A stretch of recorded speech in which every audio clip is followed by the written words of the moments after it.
பாமக நிறுவனர் ராமதாஸ் தைலாபுரம் தோட்டத்தில் கள்ளக்குறிச்சி, சேலம் உள்ளிட்ட பல்வேறு மாவட்ட நிர்வாகிகளோடு ஆலோசனை நடத்தி வருகிறார். கூடுதல் தகவல்களோடு இணைகிறார் எமது செய்தியாளர் சிவச்சந்திரன். சிவச்சந்திரன், இன்றைக்கு தைலாபுரத்தில் நடக்கக்கூடிய ஆலோசனையில என்ன முக்கியத்துவம் இருக்கு? இன்னைக்கு என்னென்ன மாவட்ட நிர்வாகிகள்லாம் அங்க வந்திருக்காங்க? அதாவது கடந்த வியாழக்கிழமை தைலாபுரம் இல்லத்தில் செய்தியாளர்களை சந்தித்த பாமக நிறுவனர் மருத்துவர் ராமதாஸ் பாமக தலைவர் அன்புமணி ராமதாஸ் மீது அடுக்கடுக்கான ஒரு குற்றச்சாட்டை செய்தியாளர்கள் மத்தியில வெளியிட்டார். இது பெரும் பாமக மட்டுமல்லாம அரசியல் வட்டாரத்தில் பெரும் பரபரப்பை ஏற்படுத்தியது. இதனைத் தொடர்ந்துதான் பாமக தலைவர் அன்புமணி ராமதாஸ் சென்னையில் 3 நாள் கூட்டம் கூட்டி நிர்வாகிகள் என்னுடன் இருக்கிறார்கள் என்ற ஒரு அறிவிப்பை வெளியிட்டு என்னை யாரும் நீக்கக்கூடிய முடியாது, பொதுக்குழு கூட்டுதான் என்னை உள்ளிட்ட நிர்வாகிகளை நீக்க முடியும் என்று அறிவித்திருந்தார்.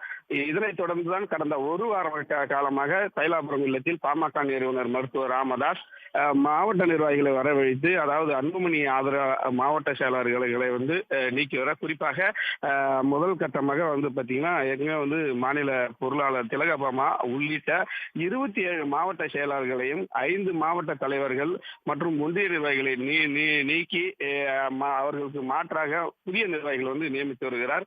இதனைத் தொடர்ந்துதான் இன்றும் பாத்தீங்கன்னா தற்போது தைலாபுரம் இல்லத்தில் மருத்துவர் ராமதாஸ் அதாவது கள்ளக்குறிச்சி, சேலம், கடலூர், ராணிப்பேட்டை, செங்கல்பட்டு உள்ளிட்ட மாவட்டத்தை சேர்ந்த நிர்வாகிகள் தைலாபுரம் இல்லத்தில் தற்போது ராமதாஸை சந்தித்து அவர்களுடன் ஒரு ஆலோசனையானது நடத்தி வருகிறார். அந்த ஆலோசனைக்கு பின்னர் அந்தந்த மாவட்டங்களிலும் புதிய நிர்வாகிகள் பட்டியல் வெளியிடவும் வாய்ப்புள்ளது.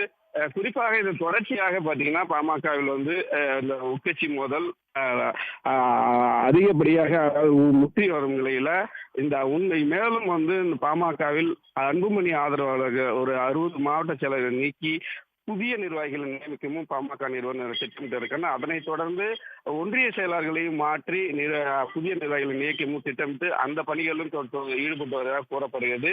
அதன் பின்னர் இந்த சுமூக உடன்பாடு எட்டாத நிலையில இருவருக்கும் இந்த மோதல் பாக்குவானது தொடர்ந்து நடைபெற்று வர நிலையில மூத்த நிர்வாகிகளும், குறிப்பாக பாத்தீங்கன்னா இங்க தினந்தோறும் வரக்கூடிய கட்சியினுடைய மூத்த நிர்வாகிகளான ஜி.கே. மணி, அன்பழகன், வன்னியர் சங்கத்தை சேர்ந்த பூத்தா அருள்மொழி மற்றும் பொதுச் செயலாளர் வடிவேல் உள்ளிட்ட நிர்வாகிகளோடு கலந்து ஆலோசனை ஒரு பொதுக்குழுவை கூட்டுவதற்கும் திட்டமிட்டுள்ளதாக கூறப்படுகிறது. இந்த நிர்வாகிகளும் நியமனத்திற்கு பின்பு பொதுக்குழுவை கூட்டுவதற்கு குறித்தும் முடிவு அறிவிக்கப்படும் என தற்போது நமக்கு தகவல் கிடைத்துள்ளன. அந்த பணிகளிலும் அவர்கள் ஈடுபட்டு வருவதாக கூறப்படுகிறது. உடனுக்குடன் செய்திகளை தெரிந்து கொள்ள சன் நியூஸ் பெல் ஐகானை கிளிக் பண்ணுங்க.